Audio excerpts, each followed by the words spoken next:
เพราะคนที่เป็นเจ้าของเงินที่อุตสาหเงินที่ตัวเองมีนะครับไปมอบให้คนขายยาบ้านั้นเนี่ยเขาเพียงสละสิทธิ์ที่จะเป็นผู้บริโภคเองเพราะคนที่เป็นคนขายตามขั้นตอนของมูลค่าทางเศรษฐกิจของยาบ้านั้นเขาก็ได้รับเงินจากท่านเหล่านั้นแทนเขาคงกลายเป็นผู้บริโภคที่มีคุณภาพแทนคนที่เป็นเจ้าของเงินแต่ว่าส่วนที่มันเป็นเรื่องน่าคิดนะครับก็คือว่าคนที่เป็นผู้บริโภคยาเสพติดนั้นไม่ช้าก็เร็วจะกลายเป็นทรัพยากรบุคคลที่ด้อยคุณภาพแล้วก็จะกลายเป็นภาระเป็นปัญหาสังคมที่ใหญ่โตดังนั้นส่วนที่รัฐบาลต้องทำงานกันใกล้ชิดจะดำเนินการกันอย่างไรในเรื่องของการสนับสนุนให้มีการบริจาคด้านการกีฬาด้านการศึกษามันเป็นเพียงเพื่อทำสวยๆให้ดูเพราะๆหรือมันเป็นเรื่องที่เราอยากจะชวนภาคเอกชนทั้งหลายนะครับว่ามาร่วมไม้ร่วมมือกันไหมครับทำสนามกีฬาให้เป็นสนามกีฬาเสียทีได้ไหมทำการศึกษาของเราให้เป็นที่ที่นักเรียนอยากไปใช้เวลาอยู่นั้นแล้วก็สร้างคุณภาพชีวิตได้ไหมรัฐบาลยอมรับนะครับว่าเรื่องเหล่านี้เป็นเรื่องใหญ่โตและก็เป็นเรื่องที่ต้องการการทำงานที่ใกล้ชิดส่วนราชการที่เกี่ยวข้องถ้าไปทำงานเป็นมาตรฐานก็เป็นเรื่องยากแต่ถ้าท่านตัดสินใจที่จะเลือกโรงเรียนสักโรงเรียนหนึ่งบริษัทของท่านจะเลือกสมาคมกีฬาสักสมาคมหนึ่งแล้วก็ไปทำงานร่วมกันให้สถานกีฬาต่างๆเป็นที่พึ่งของเยาวชนของประเทศได้โอกาสที่เราจะพาประเทศเราไปสู่อนาคตทั้งเศรษฐกิจทั้งสังคมแล้วก็แน่นอนครับบอกว่าจะหมายถึงการเมืองที่มั่นคงด้วยตรงนี้ดังนั้นผมอาจจะเชื่อมโยงไม่ได้ทุกเรื่องนะครับแต่ว่าขออนุญาตถามเรียนว่าท่านคงเห็นด้วยตาท่านเองว่าหลายครั้งท่านนายกรัฐมนตรีนิรักษ์ชินวัตรถูกตำหนิวิพากษ์วิจารณ์ในหลายเรื่องแต่ผมก็ชื่นชมท่านนะครับท่านไม่ค่อยลุกขึ้นมาตอบโต้เถียงอะไรกับใครแล้วก็ผมก็เคยถามท่านว่าท่านไม่เถียงกันเหรอท่านก็บอกว่าอย่าไปทำให้บรรยากาศทางการเมืองมันระอุขึ้นมาเลยเราก้มหน้าก้มตาทำงานให้ผลลัพธ์มันออกมาแล้วกันท่านคงกลัวว่าถ้าเกิดขัดแย้งทะเลาะกันไปทางการเมืองแล้วเนี่ยเดี๋ยวมีม็อบมีอะไรขึ้นมาเนี่ยนะครับการท่องเที่ยวของท่านประธานสภาธุรกิจท่องเที่ยวมันจะเกิดชะงักขึ้นมาดังนั้นในส่วนที่เป็นเรื่องที่เกี่ยวข้องทั้งหมดนะครับเราก็คงหวังจะเห็นบรรยากาศทางการเมืองที่ดีมีการวิพากษ์วิจารณ์กันหอมปากหอมคอแล้วก็อธิบายชี้แจงกันไปฝ่ายค้านทำหน้าที่ก็ดีครับช่วยจับตาดูไม่ให้ฝ่ายรัฐบาลไปทำงานอย่างไม่ละเอียดรอบคอบเปิดทางให้มีการรั่วไหลทุจริตประพฤติมิชอบในส่วนของเอกชน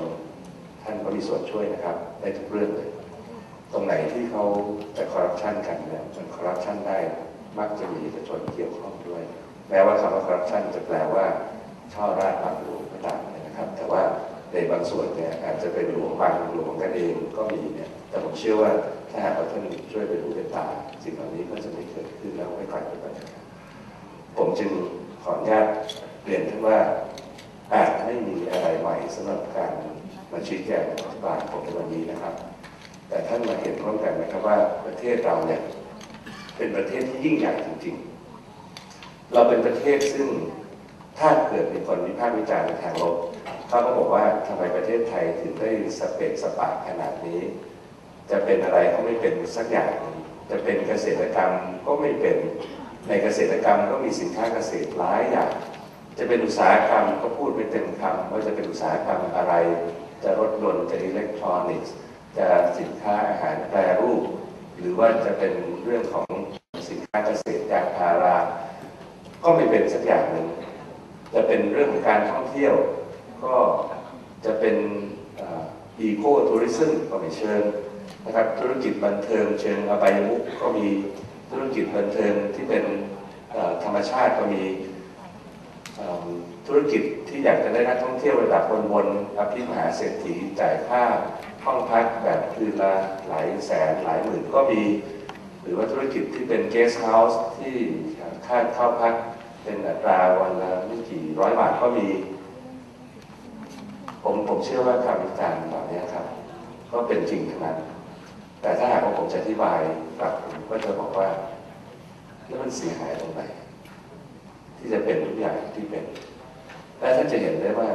ค ความสเปกสปาของเราเนี่ยนะครับถ้าผมจะใช้คำภาษาอังกฤษเนี่ยผมก็จะแปลคำนี้ว่า well diversification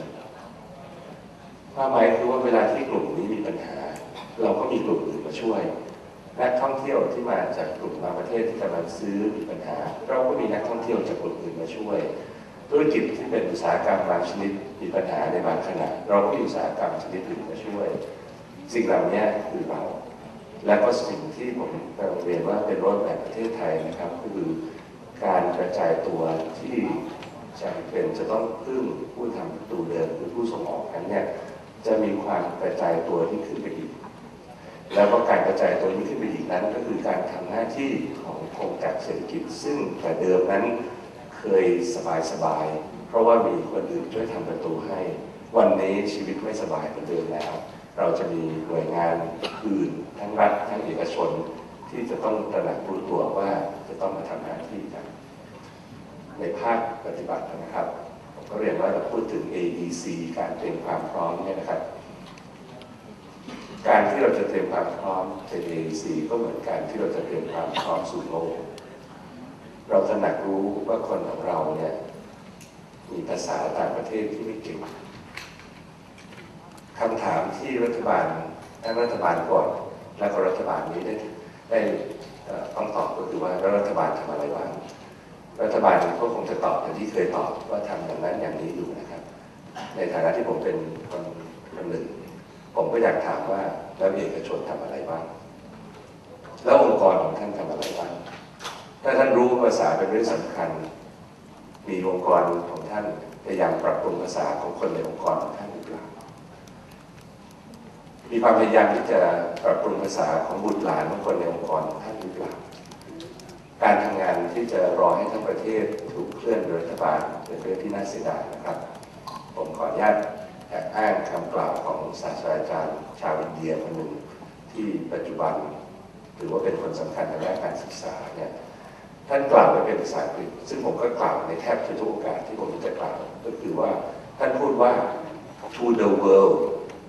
you may be a small person to some persons you can be their world ความหมายก็คือว่าไม่ต้องรอท่านประธานาธิบดีโอบามาที่จะบอกว่าโลกต้องเคลื่อนทางไหนไม่ต้องรอท่านนายกยิ่งรักษณ์ที่จะบอกว่าประเทศไทยไปทางไหนตัวท่านเองกับองค์กรที่ท่านทำกับภารกิจที่ท่านสังกัดอยู่ท่านสามารถนำพากลุ่มที่ท่านดูแลอยู่ให้มีความเข้มแข็งไปในทิศทางอันสมควรได้โดยการทำงานอย่างเต็มที่วันนี้รัฐบาลเปิดทางนะครับภาคเอกชนที่อยากจะอบรมคนของท่านถ้าท่านทำค่าใช้จ่ายทางตรงท่านเองหักภาษีได้เท่านี้ครับแต่ถ้าท่านเลือกที่จะทำงานกับมหาวิทยาลัยไหนโรงเรียนไหนเพื่อที่จะให้เขาจัดหลักสูตรมาอบรมคนของท่านได้ท่านบริจาคเงินให้เขานะครับแล้วให้เขาอบรมคนของท่านรัฐบาลกรมสรรพากรกระทรวงคลังไม่ตีความว่าท่านใช้ช่องนี้เป็นช่องในการหักค่าใช้จ่าย2 เท่าเพราะเหตุผลมันเกิดประโยชน์จริงๆเกิดประโยชน์กับตัวของท่านเองกับคนในองค์กรท่านเองเกิดประโยชน์กับสถาบันการศึกษาที่จะได้ใช้ครูอาจารย์ที่มีอยู่ให้เกิดประสิทธิภาพที่สูงขึ้นเพราะฉะนั้นผมก็อยากเรียนชวนท่านนะครับว่าตัดสินใจดูสิ่งแวดล้อมที่เป็นรอบตัวในขณะที่รัฐบาลเปลี่ยนทิศประเทศไทยช้าๆท่านมีเวลาที่จะช่วยคิดว่าท่านจะทำอะไรถ้าหากว่าท่านอยู่ในอุตสาหกรรมที่ใช้แรงงานเข้มข้นมากๆแทนที่จะดึงดูดแรงงานต่างประเทศเข้ามาที่เรานะครับตัดสินใจไปเปิดโรงงานในประเทศเพื่อนบ้านดีไหมแรงงานเหล่านั้นเขาจะได้ไม่ต้องข้ามพรมแดนมาให้เหนื่อยยากท่านอาจจะสามารถจ่ายค่าแรงเขาได้ต่ำกว่าที่ท่านจะต้องจ่ายในกรณีที่เขาข้ามพรมแดนมาสีแรงงานเหล่านั้นก็มีความสุขมากกว่าที่ได้รับค่าแรงสูงในประเทศไทยแล้วก็ต้องมีความเป็นอยู่แบบที่เขาต้องเป็นอยู่เพราะว่าเขาสามารถอยู่ในประเทศของเขาได้เขาก็มีความสุขได้ดีขึ้นผมจึงต้องกราบขอประทานโทษที่การบรรยายวันนี้นะครับดูเหมือนจะกลายเป็นเรื่องของการโปรยสิ่งที่กำลังเกิดขึ้นนะครับแต่ผมอยากให้ท่านเห็นภาพจริงๆว่าทิศนี้คือทิศของประเทศไทย และขออนุญาตยืนยันกับท่านว่าเรากำลังเดินไปในทิศทางที่ถูกต้องท่านจะเห็นได้ว่าผมเลือกที่จะไม่พูดเรื่องหนึ่งเพราะว่ารู้สึกจะมีหลายเวทีที่เปิดโอกาสให้ผมพูดคือเรื่องจำนำข้าวอาจจะกำลังรอทางเศรษฐกิจว่าเมื่อไหร่จะจัดดีเบตเรื่องจำนำข้าวผมได้พูดเรื่องนี้เป็นการเฉพาะเพราะว่าเรื่องนี้นะครับก็เป็นเรื่องซึ่งสามารถจะใช้เวลาอธิบายกันได้ยาวพอสมควรแต่ผมคิดว่าสิ่งที่ท่านอยากเห็นคือโรดแมพประเทศไทยขอให้ทุกท่าน